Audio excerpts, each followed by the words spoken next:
This is the Wrestling Inc. podcast. I'm Glenn Rubenstein, joined by Matt Morgan and Raj Giri, here to talk about everything that happened. The one title that changed hands. The Fiend debuts in the ring in his first full-length match against Finn Balor.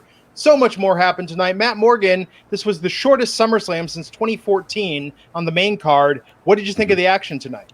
Great timing. There were some matches that lagged there a little bit and dragged a little bit. We'll get into it when we get into the match by match talk. But I dug the pay-per-view. I liked it a lot tonight.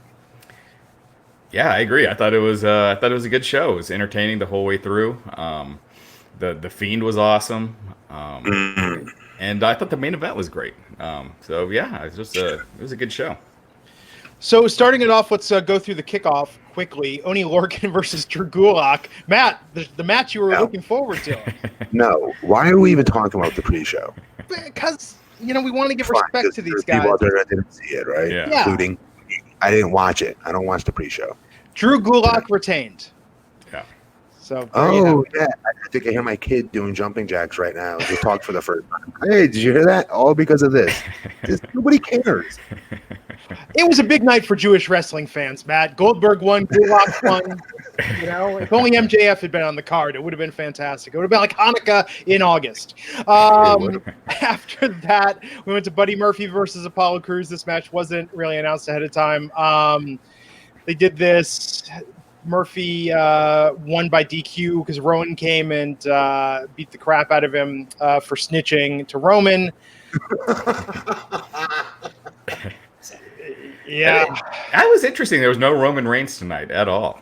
Like not even an appearance. Was it a good match though? Those two were really good in the ring. Was it good? It was there for the DQ, right? So it's like they started this match, but before it really got going, Rowan came out and did the attack. To your point, Raj, I thought given that this was a 3.5 hour main card tonight, they did that Roman recap during the show. They had this on the pre-show. They had Daniel Bryan backstage. I'm shocked they didn't do something with Roman tonight. Yeah, I thought at least a backstage promo or something. But yeah. I'm okay with that because this is going to shift into the number one slot, this angle. You know what I mean? And we're going to see it every single week ad nauseum. Hopefully it's going to be good.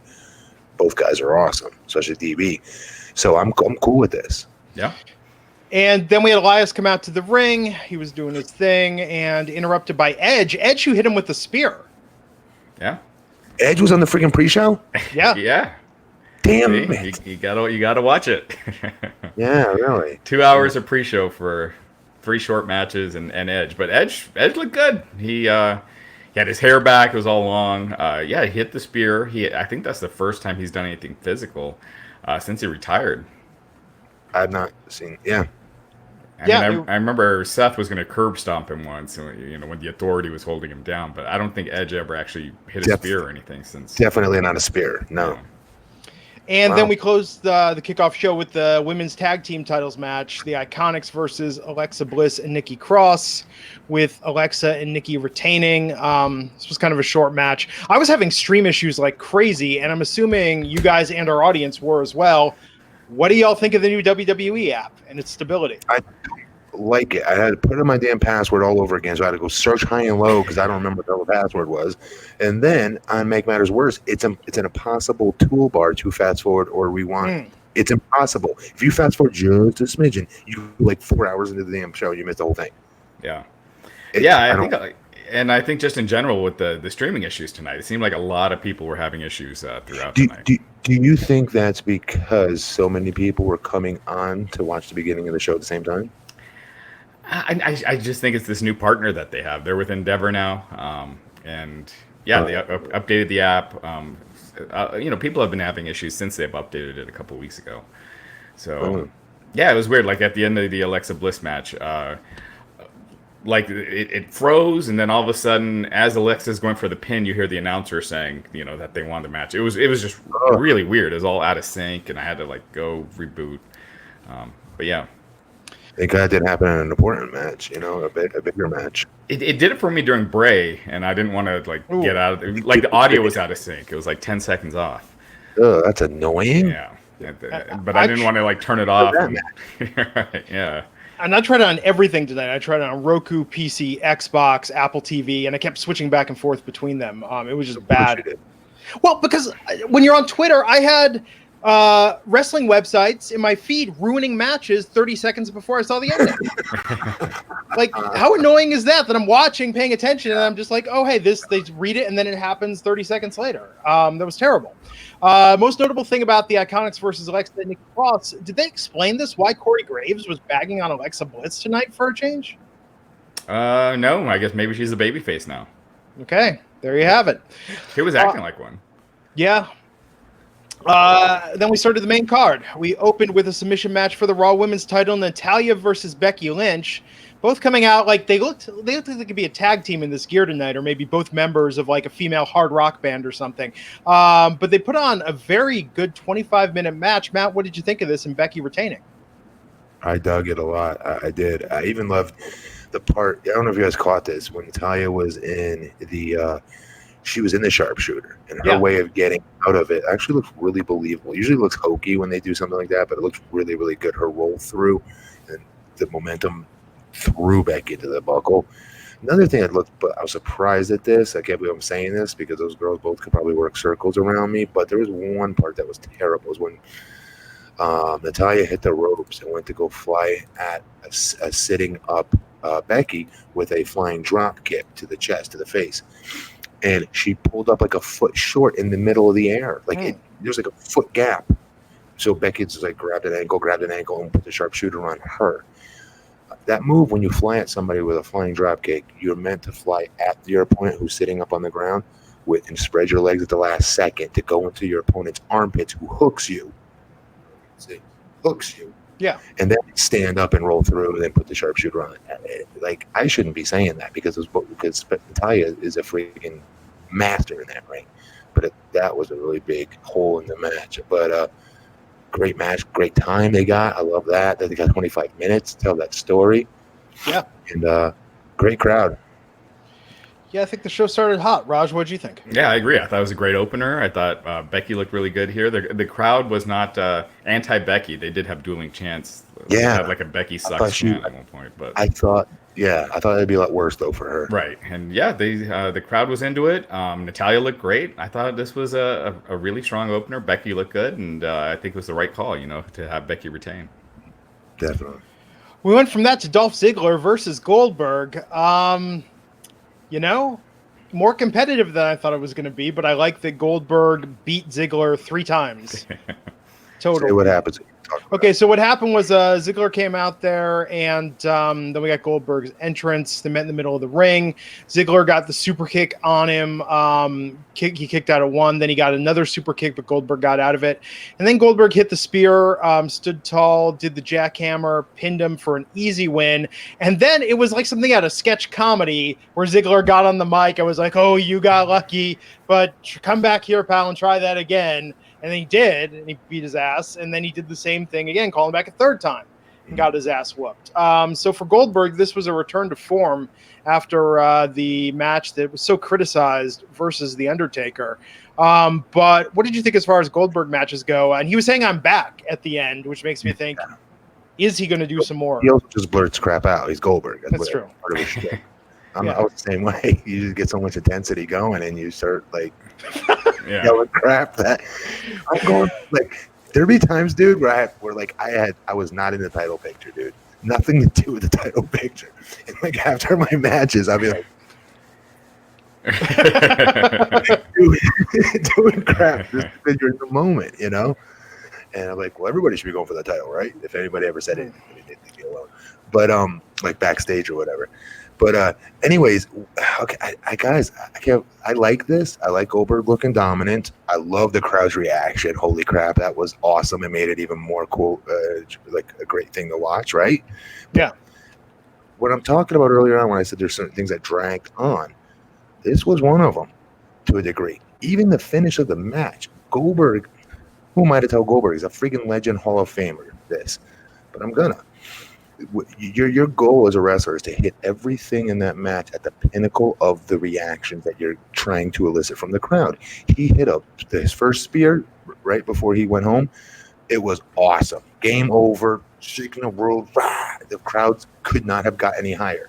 He took forever to pick Dolph up, load him in for the jackhammer, and the crowd started to decrescendo if you go back and watch it again. He did not hit that at the absolute pinnacle pop of his match into that finish. So if you go back and you watch the 1, 2, 3, it wasn't loud. It wasn't like them going crazy because they just went crazy for 30 seconds waiting for this guy to get up and hit the jackhammer now. Yeah. And it kind of lost him a little bit. And that's on him to hear that and react and go. He wasn't blown up. It was nothing like that. It's one of those things where I was surprised. And then the 2 spears at the end, obviously, I'm like, they're going to turn this dude heel if they're not careful.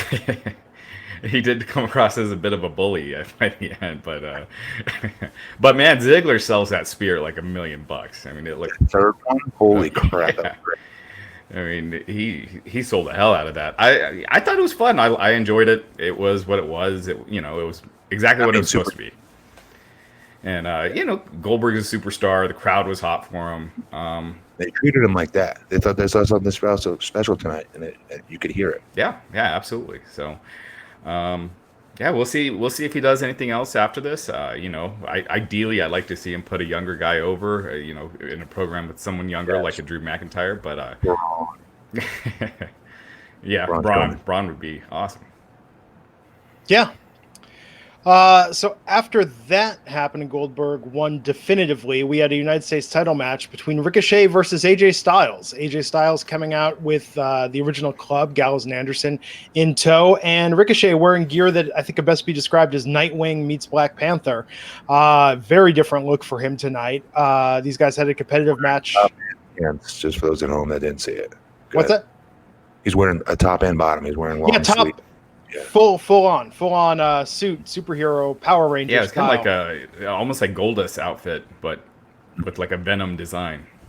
Mm-hmm. Yeah, it was cool. It was different. AJ Styles ended up winning this match, but these guys, what did you think of the match? Given your expectations for this, man? I enjoyed it. I enjoyed it, but note to Ricochet, you're shredded. You're shredded wheat. You're the last dude on that roster that wears anything covering those abs, brother. You are as shredded gets, dude. You don't ever hide that crap.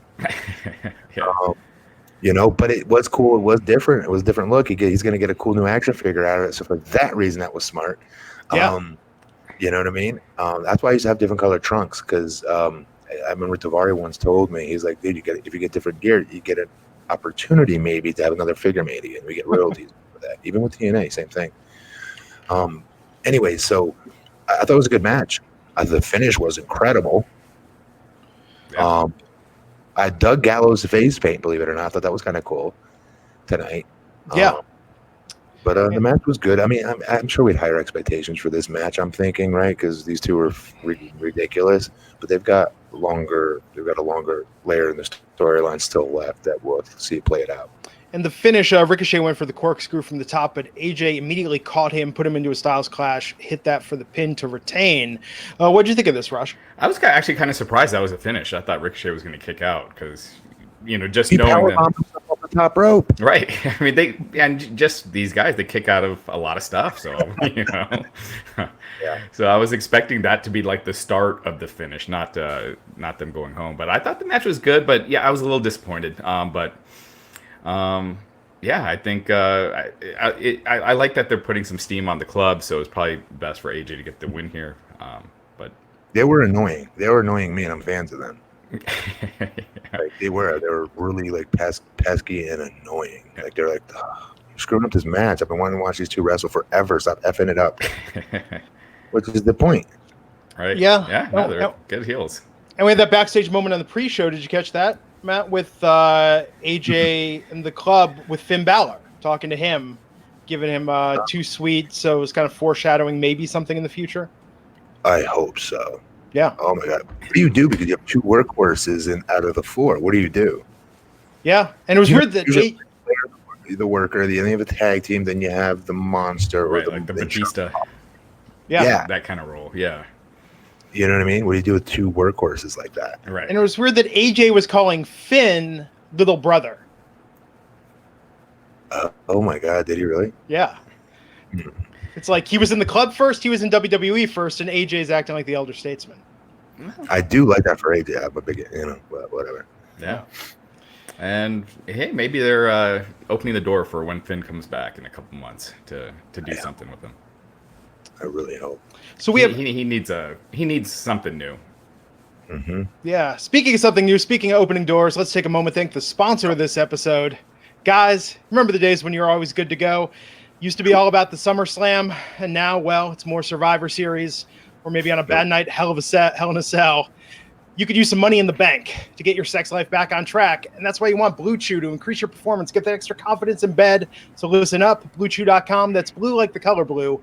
Blue Chew brings you the first chewable with the same FDA-approved active ingredients as Viagra and Cialis. This is science. This is engineered. You know it's the stuff that works. You can take them anytime, day or night, even on a full stomach. And since they are chewable, they work up to twice as fast as a pill, so you can be ready whenever an opportunity arises. You know what they say, Raj Giri in the streets, Matt Morgan in the sheets. Blue Chew is going to make that happen. I like that, Raj. Why couldn't you flip flop that, Raj? I know.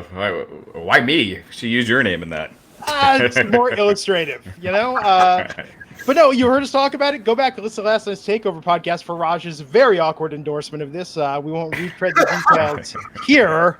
But yes, Blue Chew is all about that something extra. Partners everywhere agree. Satisfied customers everywhere agree. So well reviewed. People love it. And remember, it's not just for guys who can't perform. It's for any guy who wants that extra function to enhance their performance and get that extra confidence where it counts. If you talk that good game, if you're one and done, Blue Chew can help you follow through for round 2, 3, 4, and more. Prescribed online, shipped straight to your door in a discreet package. No in-person's doctor's visit, no waiting in the pharmacy. Best of all, no more awkwardness. So easy to do online. Get that prescription, fill out a simple questionnaire, ships right to you. They're made in the USA, and they prepare and ship direct, so they're cheaper than a pharmacy. We've got a special deal for our listeners. Visit BlueChew.com. Get your first shipment free when you use our special promo code WINC. Just pay $5 shipping. That's promo code WINC at BlueChew, BLUE Chew.com to try it free.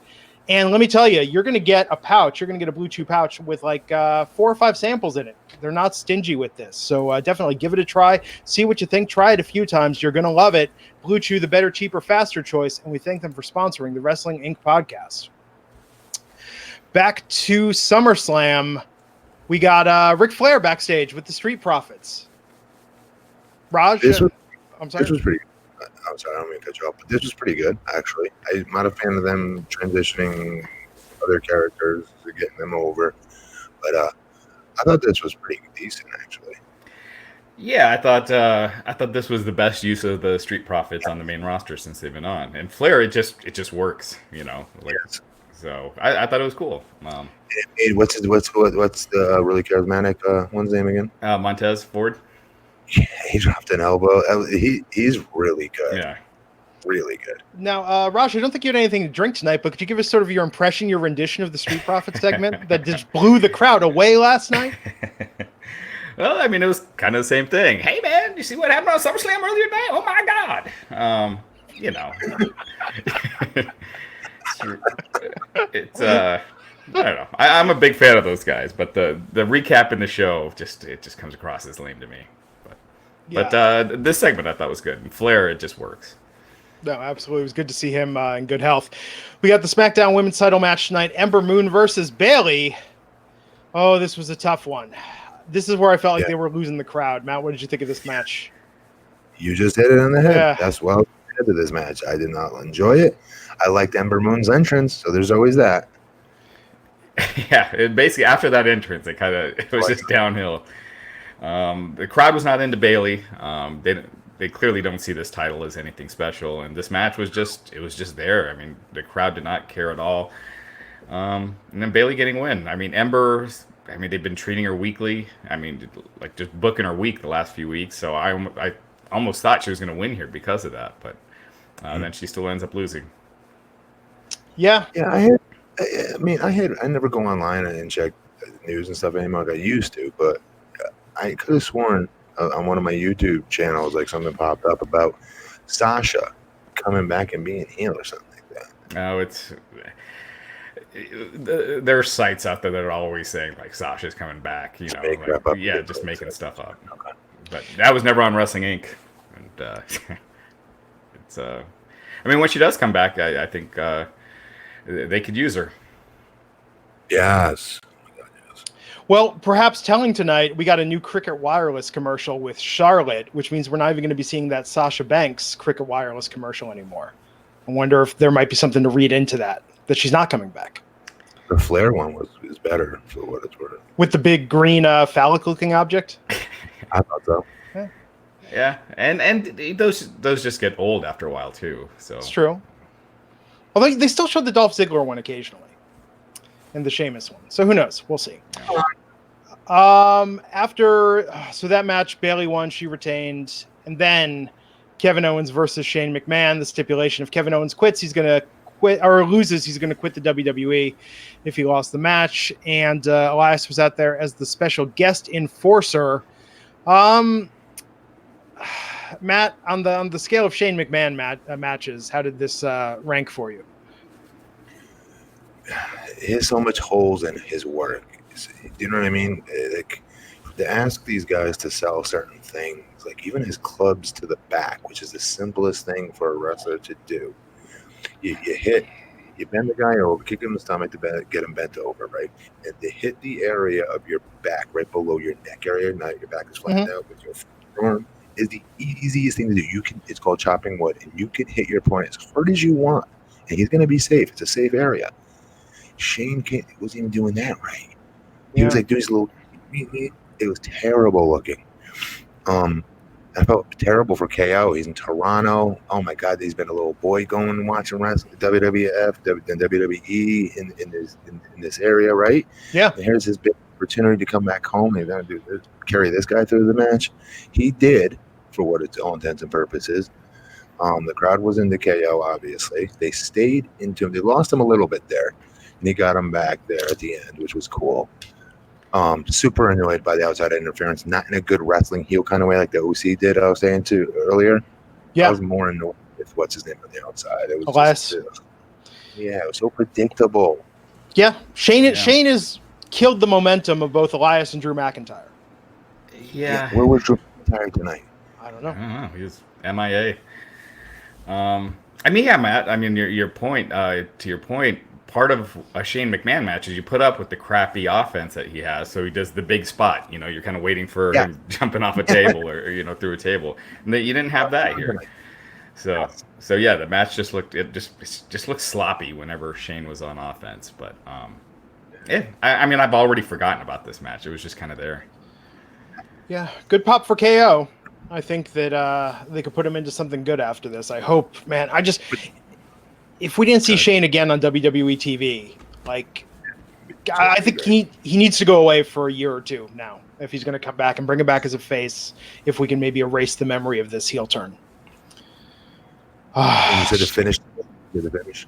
Owens dropped him with the stunner, right? I mean, he kicked him below the belt when the ref was turned around. He kept doing this thing with the chair. Is he going to attack him? Is he not? But then ultimately, below the belt, and then dropped him with the stunner for the pin to win and keep his job. After that, he stood tall and posed. Shane was on the mat. Him and Elias exited. Yeah, and I hope this is the last we've seen of Shane for a while, because this has just been... This is where the show started to pick up after this. Yeah. Charlotte Flair versus Trish Stratus. Trish coming back. Matt, I kept hoping you were right that Trish was going to win this. I'm going to be honest. This was my favorite match of the night. Really? I really dug this. I wasn't a fan. Trish's bulldog toward the end, Stratisfaction wasn't fantastic. But there's some things that Charlotte did in tonight's match. I was like, oh. She went for a spear in the corner. I don't know if you guys caught this. Trish dodged it. And just a simple thing where she ate the second buckle at 100 miles an hour. Just her athleticism, her timing, everything is always perfect with Charlotte. Like, everything she does is a 10 as far as performance goes. And the timing on that is, I can't even begin to explain it to you. You give yourself a concussion, i.e. Goldberg, and many other wrestlers that try to do something like that. But then you got to pull up and hit your face in the second buckle at full speed. Guys, I'm telling you right now, I could do that on my best day. Many guys and girls can't. Just everything she does in that ring to me is a 10. Everything. Yeah. And her talking and smacking her in the face, and this is my time, this is my ring, you're in my house. Like, it all fit the story. And it was a good, longer than expected match for me. I didn't expect it to go this long. Trish looked awesome. Proverbial baby face, and then some. And the right person won tonight. Yeah, absolutely. I mean, I kind of thought they might have Trish go over here too, just because they keep doing that. They bring the legends here and have them beating their younger talent. But Charlotte winning makes all the sense in the world. She's the one that's gonna, that's full time. P.S. I predicted Charlotte winning. By the way, Glenn. Okay. Yeah, I mean that. Okay. We all picked Trish. Yeah, I could have sworn we picked Trish, but that's okay. It doesn't matter who wins or loses as long as it was a good match. But this, man, talk about overshadowing Bayley versus Ember. Oh yeah. Oh my God, yeah. It was like WrestleMania main event versus the no-name pay-per-view pre-show. Right, a kickoff. But I'm going to say this. I thought last night Io Shirai versus Candice LeRae was a better match than Trish versus Charlotte. I won't argue if I don't know the names of any of them. Yeah. Does that make sense? Yeah. Exactly. But this had the star power, the legend, like those elements. Yeah. About there's something to be said about having that name brand recognition, and it means when it's done by bigger stars and getting bigger reactions from the crowd in a bigger arena, in a bigger field, bigger stakes. There's more. There's something to that. I agree with that. That's the example. This should have been for the SmackDown Women's Championship tonight. I think this. I mean, it really exposed how weak the women's roster is. I think Natty is great, but Becky. You got Becky and Charlotte, and then who can you put in a feud that could main event a pay-per-view? That's it. I right still now. say Becky and Charlotte. What's her name? Still the on SmackDown? Yeah. Yeah. It should be. What's their name? Asuka? Kabuki Warriors. Tag. Yeah. Those two. Yeah. Either one of those two. Both of them in singles action should be there. Yeah. Could. Yeah. Absolutely. Back with this, I thought the ending was great too, and Trish and with the little, the applause at the end. I thought it was just brilliantly booked all the way through. Yeah, and Charlotte won with the figure eight on this. It seemed like Trish was going to win. Did you think Trish was going to win when she was bridging up and had Charlotte in the figure four? No, that was really cool to see that the fans all did and bid it so hard. I thought that made the match even cooler to watch at home. Yeah, and I like that, that Charlotte beat her with that move when Trish couldn't beat her. It just makes her look, even a little more strong doing it that way. Good on Trish for being able to, do it. I know she's like a yoga pro and everything, but it's still impressive to hit that. Yeah. WWE World Heavyweight Championship match, Randy Orton versus Kofi Kingston. Okay, so remember I said the show gets better and started the crescendo. This one kind of slowed down for me. Yeah. They went a little too long here. Yeah, this kind of felt like the bathroom break match. The fans that weren't super into it, they were booing Kofi tonight. It wasn't a huge booze like they were with Bayley, but he was by the end they were. So I think I don't know, with Kofi's character, I just feel like they need to change some things up with him. Yeah, so this match went for a while. It was competitive. We had Kofi doing the stupid to Randy, just talking trash. We were getting really fired up, and then Randy got in the face of Kofi's family. There was a double count out. I don't know how apparent that was to everyone when it happened. I wasn't even sure what happened when the bell rang, but then the announce team really, really made it clear. Once the match ended in that DQ and that double count out, Kofi then just cut loose, started beating the crap out of Randy with the kendo stick, showing this aggression we haven't really seen with him before. Or what was that, Matt? That part was good. Yeah. But they were clearly going to further this to Clash of the Champions. Yeah. Yeah, I thought that finish just sucked. And it just, like the whole crowd was chanting bullshit after that. It's never Which is funny. Because I wanted to say to the crowd, listen, you all didn't like this match anyway. You didn't like it anyway. Slow your rolls. Right, yeah. Like now you care you're not getting a finish when you were into it anyway.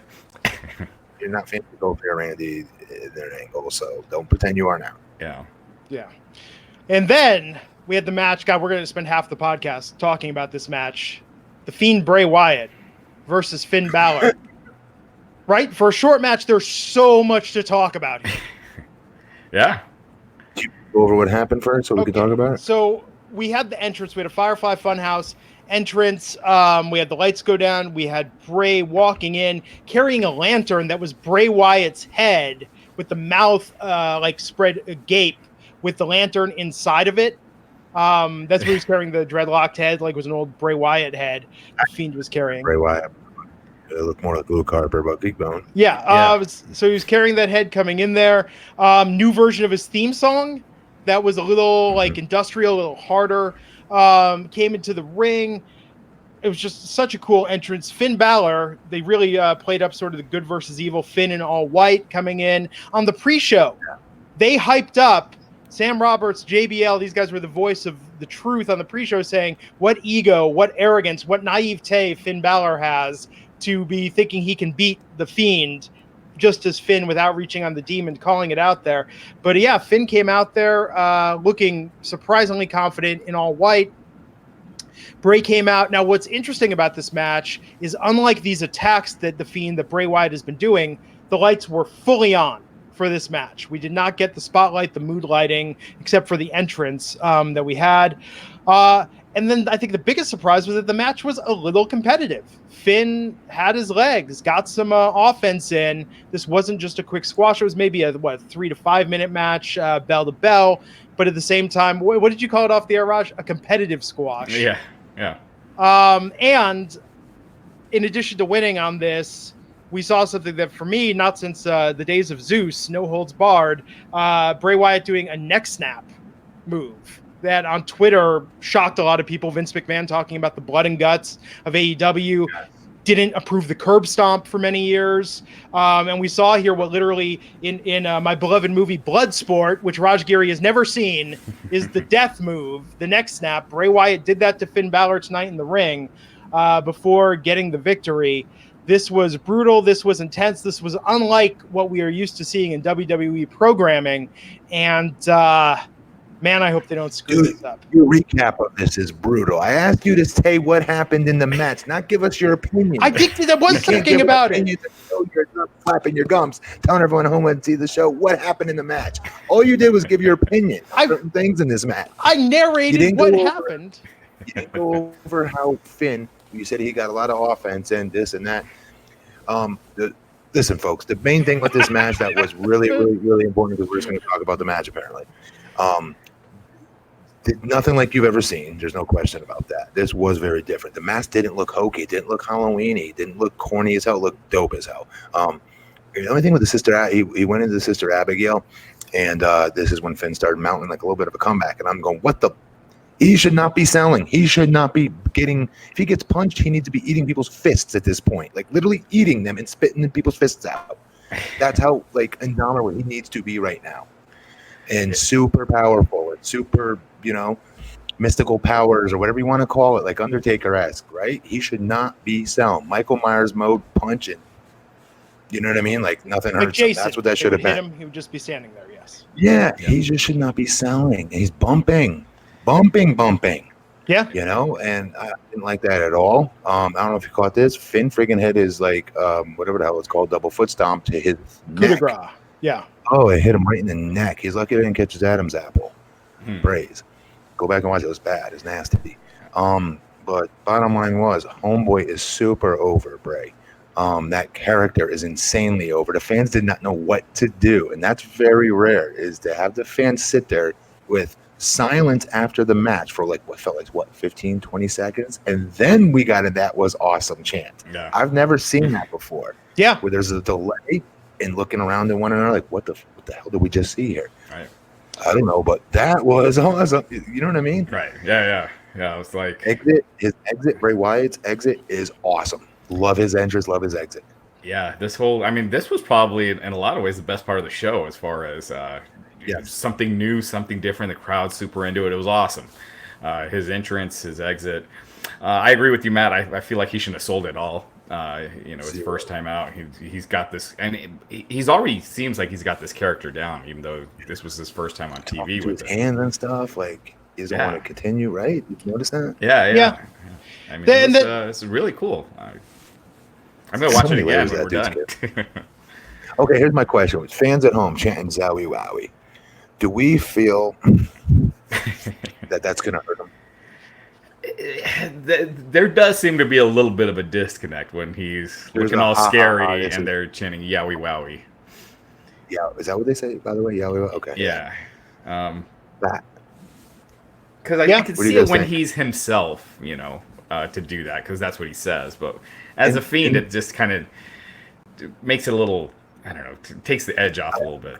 I said to my wife, she's like, I don't see the big deal. He does it in the promos, right? And I said, can you imagine Undertaker? And like they start chanting, like, you know what I mean? Chanting something corny like that. She's like, yeah, but Undertaker wasn't cutting those. And she's right. Yeah. She was spot on. Undertaker wasn't cutting these hugely nerdy babyface promos and then morphing into Taker either. Yeah.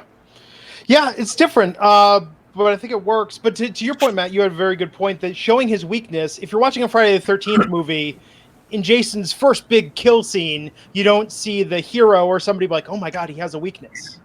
Yeah. He's hearing No one's working his knee. No one's trying to drop kick his knee to take him down to one knee first. And then, Yeah. you know what I mean? Yeah, a little early for that. They could have just destroyed Finn. And interesting that Finn was up on his knees. He was standing up practically at the end of this match. I needed that. He's about to have time off. He should have left on a stretcher. Yeah. No, yes. You're absolutely right. He's been scooped up with a spatula out of that ring. Yeah. What did you think, guys? What did you think of him being pinned with the mandible claw?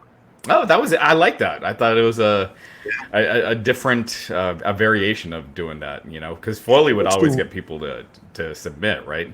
Or he would pin them. They pass out. Yeah. And he passed out too, which I thought was cool. It's like maybe the ref didn't see him pass out. He just sees his shoulders on the mat, so he's counting them, and then noticed he was passed out. Yeah. I don't know, because they can go either way, which is cool. Yeah. Because that's real. That was real, and that really happened. That's probably what the reaction would be for the ref, I would think. And it looked great. It looked brutal. I love this whole thing. I'm gonna watch it. Like I said, I'm gonna watch it again after. Like the exit too. Yeah. Because I kept once the bell rung, I was like, okay, I can't wait to see what the exit is. Like, how are they gonna get him out of the ring? I kept thinking they did the Sting gimmick or Taker gimmick where he'd be like doing his laugh and he just would disappear. Mm-hmm. But popping him up at the top of the ramp and have the camera right up on him on the angle that they did, man, dude, that was scary. And the music was not corny. Right. Yeah. Anybody who tried this, if they tried this and they played that music, we would be laughing our asses off, calling this some bootleg Halloween crap. This was not any of that. This was like legit scary music and legit scary vibe. I'll be honest, it was awesome. Yeah, it was really cool. Home run. All in the presentation, right? I mean, AEW's Dark Order or whatever sucks, and this is incredible. That's the example. Oh my God! Yes, that's the example. Yeah. Nickel and dime, Juniorversity. Like, I don't even know what you want to call it. But there's nothing scary about it. There's nothing like even creepy about their stuff. It's just so well, it's corny. Yeah. And that's the risk you run in year 2019, doing like mystical powers or evil powers or stuff like that. But yeah, Bray, dude, home run. Yeah, especially when WWE does it like this. I mean, WWE when they're at the top of their game, they can be awesome with this kind of stuff. Like, back in the day with the stuff with Taker, and how much do you think those Bray? So much just has to be Bray. No offense to WWE, I just don't trust them. I trust like Bray's crazy mind for the business, though, to somehow like been thinking about this for so long with his time off. Yeah, I'm sure I'm sure it's mostly Bray that you're seeing. Like and the type of music and the stuff that he does, I'm sure. Yes, that's a lot of the lantern. Yeah, the lantern gimmick too was cool. Yeah, that was neat. Yeah, I mean, can't say enough good things about this. I mean, there's some minor things that I think could have been better, but still, far and away, this is the best thing in the WWE right now. Oh yeah, by a wide margin. The neck snap. Again, I would be surprised if they do that again. Oh, I'm sorry. Yeah, should have talked about that. I'm shocked they did that. The crowd was shocked they did that. You could hear the gas. Not a good gas, but did they really just do that? Yeah. Gasp. They're going to get some smack for that. Watch. I had to Google it. So apparently you can actually kill someone that way. It's not as easy as in the films, but more danger of like permanent paralysis. Where do we draw the line? We're curb stomping people through cinder blocks, dude. Yeah, right. Sledgehammers to people's head. Right. Yeah, exactly. I mean, a pile driver or a power bomb. Vehicular homicide. You never saw that as a kid, though. Someone's like, "Oh, I'm gonna, What about the Rock being in the back of an ambulance being ran over by a freaking 18-wheeler? Right. Yeah. And he was hitting the head with a hammer. Remember, that was before they hit him with the 18-wheeler. They hit him with a hammer. No. But my question is something different about this, though. Don't we agree? This was a little. It feels more violent. You're going to get something for this. You guys don't? Oh wait, they can't. It wasn't on the network. It was on WWE Network, so they could do it, right? I mean, I mean, they used to do this all the time with Zeus. Remember, that was his finisher. I mean, How many matches did Zeus wrestle? How many matches did Zeus wrestle in the WWE? That was his shtick and run-ins and things like that. And I was terrified that he was going to be the one to finally end Hulkamania. Yeah, I mean, he only did 3 matches, but he would do like the build to the matches, and he would do that net crank. Yes. Yeah. Like, it wasn't a run-in, it was a walk-in for him, but yeah. But we were talking about this. That was the moment in Bloodsport. That was the thing in Bloodsport in Kumite when he murdered the guy. Well, he didn't murder him. He ended up being alive but paralyzed. But still, like, that in the movies. That was like the Roadhouse. That was always the moment where it's like, oh my God, this is some next level dark shit. So no, it was very surprising to see. But not surprising is the fact that Raj Giri has never seen Bloodsport, which was back go for it. Yeah, I'm shocked at that too. Raj, you never seen Bloodsport. Yeah. You all need to get on Twitter for that. There's never a big Van Damme guy. Well, yeah, but that's not a cult classic. That's a classic. But my question is, how, as a wrestler, would you sell that? Yeah, the neck thing. Like, what do you do? Because you're supposed to be dead. Well, that's what Hogan would do, right? When Zeus would do it to him, he'd whip his head back and then just fall to the ground. So. But they would be dead. Like, Finn did more stuff. Wasn't he up and like moving around? Didn't they do other stuff with him? Yeah. Yeah, he did before he did his comeback. Or was it really? Or didn't he catch Finn off the top rope after that? So something had to happen where Finn got his butt up on the top rope to go for his thing, and then he caught him with the mandible claw. Yeah, that's right. Again, like, this is your guy. This guy, he should be undentable. Yeah. Still, this was great. If you don't watch SummerSlam, watch this match. Oh, God. It was fun. Yeah, it was fun. I love Corey Graves' call of Taker, by the way. Yeah. And I'm terrible. Renee Young's call of, I've never seen the mood or like the air change, the atmosphere change like this before. Yeah. And I believe. Yeah, this was the closest thing to like when I was a kid with Undertaker. I mean, this was different. You know, this felt very, very different. Yeah, it's good. I'm telling you, come November Survivor Series, would you like to see The Fiend retire the Undertaker in a match like this tonight? Oh, please, Taker. This is the one. He's been searching high and low for that guy to put over, and they made him, they asked him to do it with Brock, they asked him to do it with Roman. I don't necessarily think he was sold on either one. I don't. Yeah. He's always looking for that next big guy or this type of character, quite frankly. Yeah. That's that of he wanted to work Mordecai. Mordecai was supposed to be the white version of Undertaker. Like, you know what I mean? He really was. Yeah. So Taker's always been looking for that younger talent to put over like that. This is the one right now. Yeah. That's for sure. Really would be awesome. Yeah. No, I think The Fiend should not lose for a very long time. This is the most interesting thing in all of the WWE right now. Got to keep it going. Yep. Looks awesome. Awesome. Yeah. Not one part that say, oh, this is kind of corny. I'm embarrassed watching this if somebody walked in. You know what I mean? Not at all. No, it was creepy. I mean, we had people over and they weren't, I mean, it wasn't cringy. They were like, this is what the hell is going on here? Like, thought this was wrestling. Well, this was, it's kind of the opposite where I'd almost want to, I'd probably shut it off. My daughters walked in because it's that scary, not because it's corny or, raunchy. It would freak them out. Yeah. I'm sorry. No, it's good. We talked. Then the Universal title match. Seth Rollins versus Brock Lesnar. Seth Rollins is the new Universal Champion after a surprisingly competitive, surprisingly long for a Brock Lesnar match. What did you think of this, Matt? Awesome. And what a feat to follow that. Yeah. If I'm, good Lord, why am I having a brain fart? Seth Rollins. I'm getting old. I'd be like, oh, God, did you guys have to put him on before us? Good Lord. You know what I mean? That's the rest of the talk backstage, in their heads, like, to their opponent, go, we got to follow this, Yeah.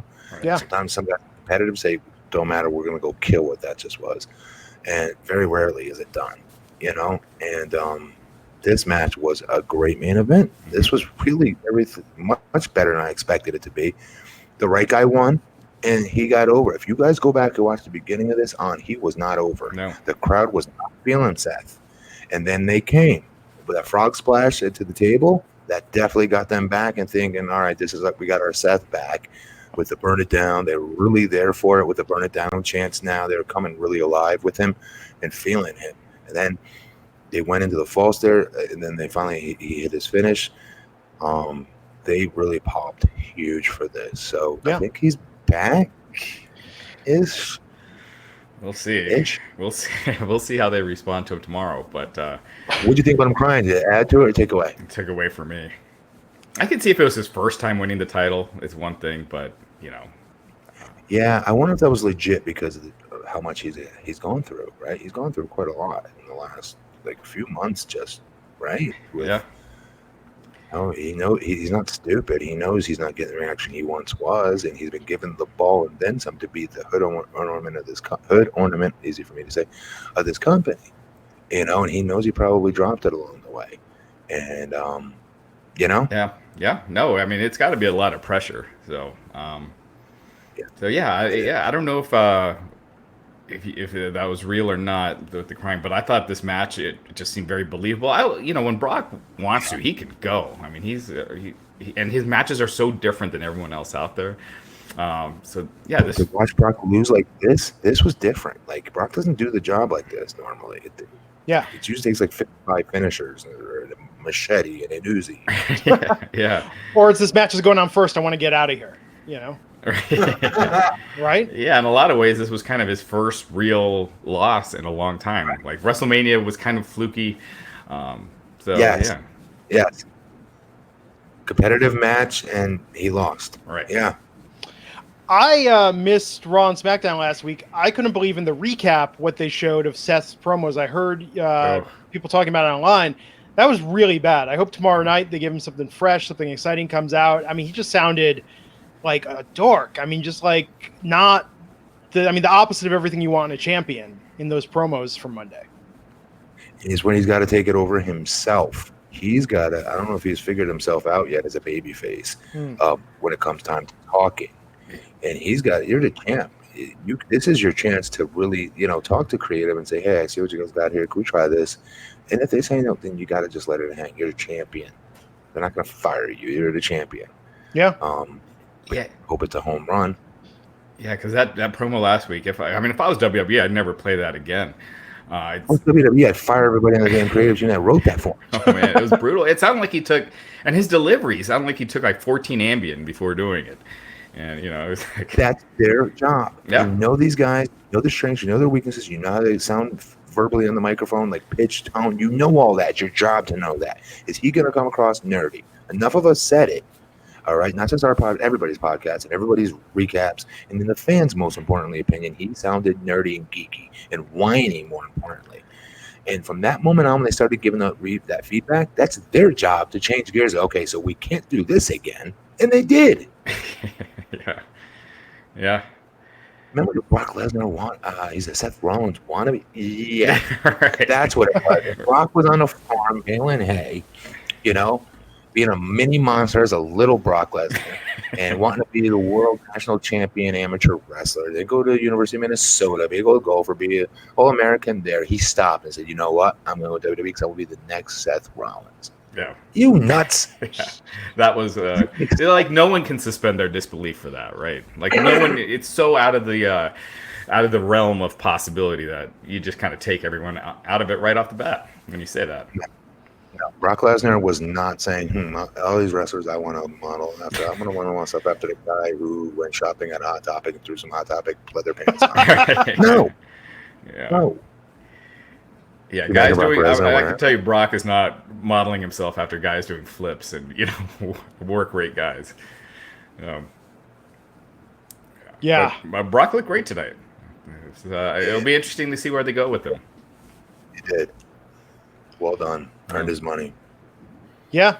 No, it's something else, man. I think tonight was what we want to see more often than not from a Brock Lesnar match. Hey, so AJ Styles is getting paid $1 million a year. What does Brock get? It's like $100,000 per appearance. Oh no, I think it's more than that. It's close to it's like $5 to $10 million in that range. Wow. per year. Yeah.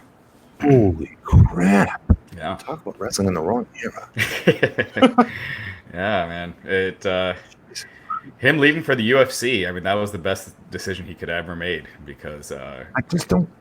Yeah, definitely, it made him even bigger, right? But Raj, like, I just don't get the logic, like how works. How this is supposed to work, at least I always thought, was you bust your tail, you get over it, and then the show's ratings go up, and then there's more money to be had because now the houses are freaking booming, merch is booming, and pay-per-views, we don't have them anymore, are selling higher. But more importantly, it starts with the ratings. So for TV ratings, so I just like this is so ass backwards. The ratings are down, the houses are down, merch is what it is. It ain't no John Cena merch, right? Or Hulk Hogan merch or Stone Cold merch, right? And yet these guys are getting paid millions of dollars. I don't understand this. Yeah, I mean that's it's a weird time we're in. We're totally hating, by the way.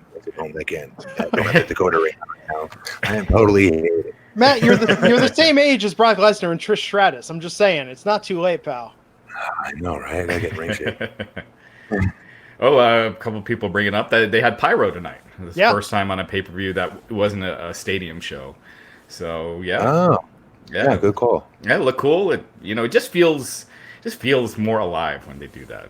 Definitely bigger. The bigger the star feels like we're seeing. Absolutely.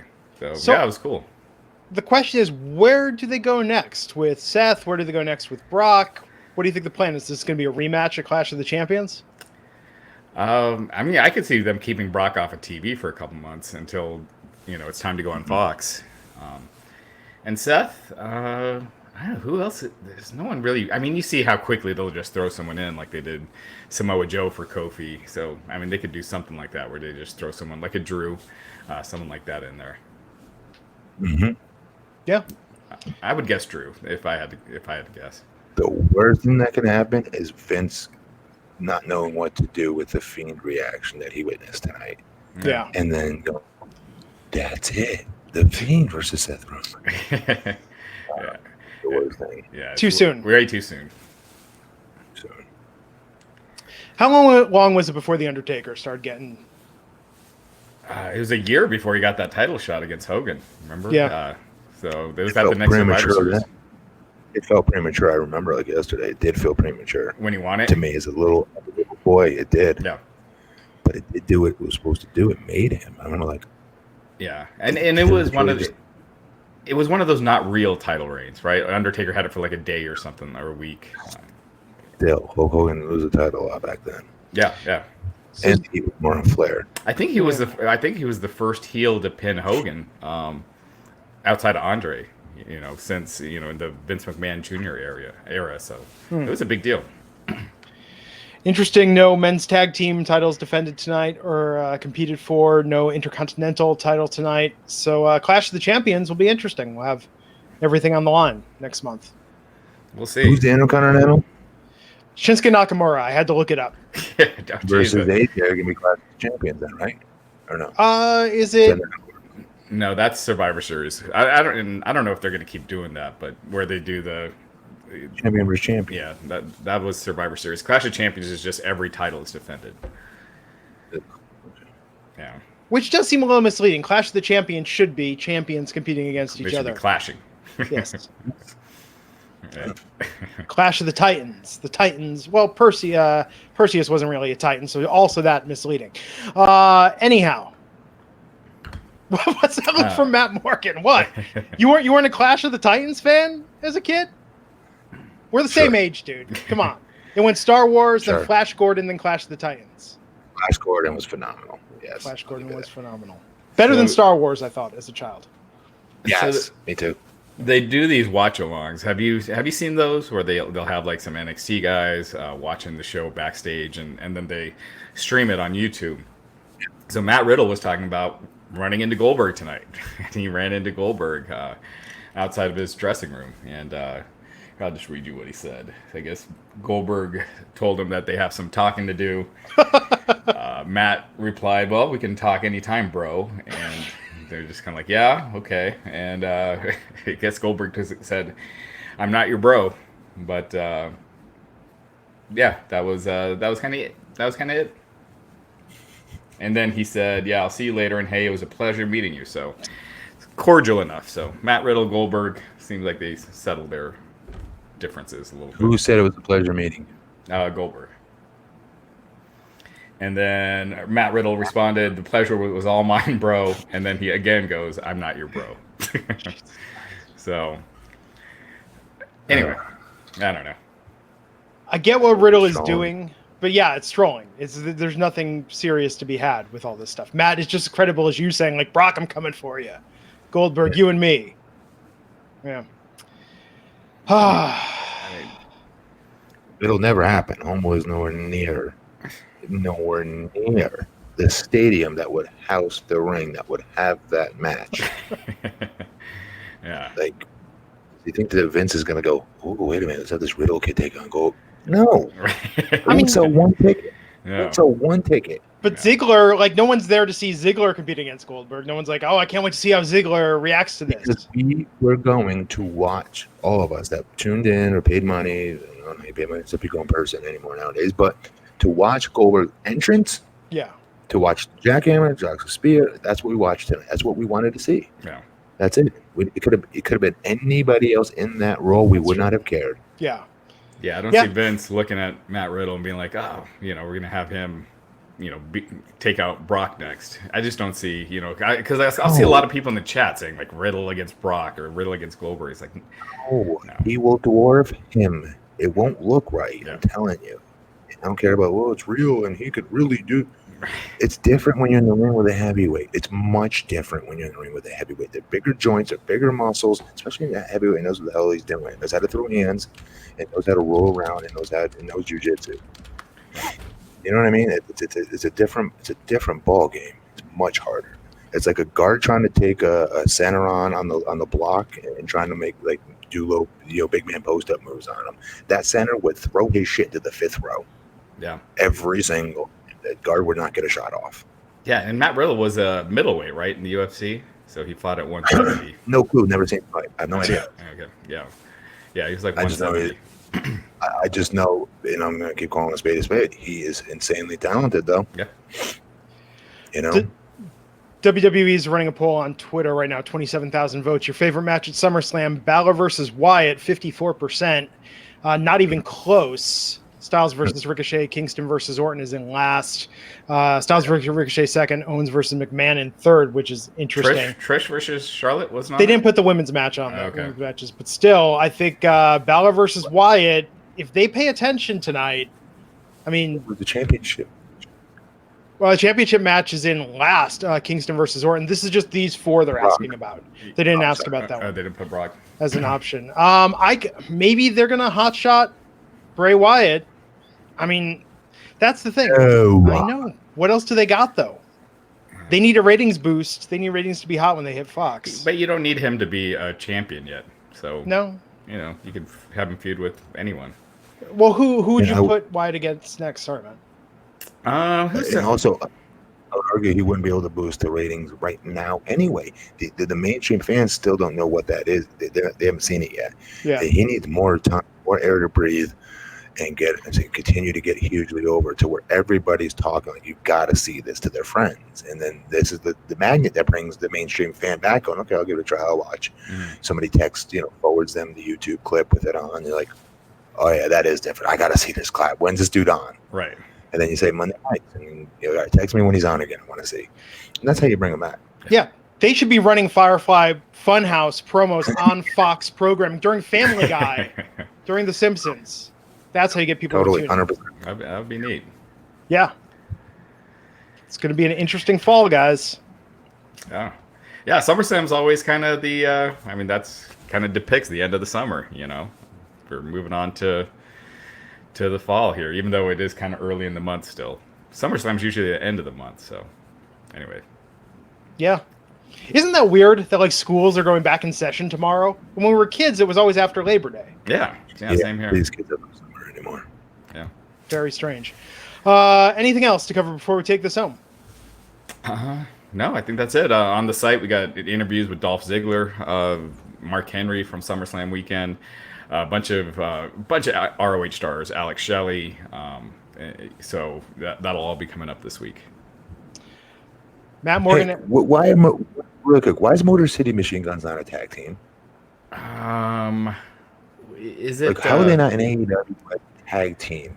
Like tearing it up with Young Bucks is my question. Well, Alex Shelley had retired, and he just came back, and it was Chris Sabian, right? And Alex Shelley.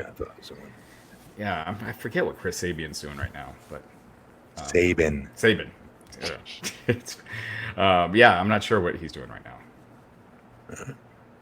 We shall see. I am out tomorrow and Tuesday, so who are you guys going to be hosting with? It'll be the Justin will be filling in for you. So nice. Yeah. Where are you going? I'm actually going to your neck of the woods, Matt. I'll be in Orlando, Florida, at Podcast Movement all week. See that, folks? He wasn't even going to tell me. I was going to tell you. I wasn't going to tell you too far in advance, but no, if you have time for you to get lunch, maybe on Friday, we'll figure it out. I'll be there. I'm Glenn Rubenstein. You can find me on Twitter at Glenn Rubenstein. We will catch you back here next time on the Wrestling Inc. podcast. And to learn more about Bloodsport and the Kumite, visit your local library. Till next time, take care.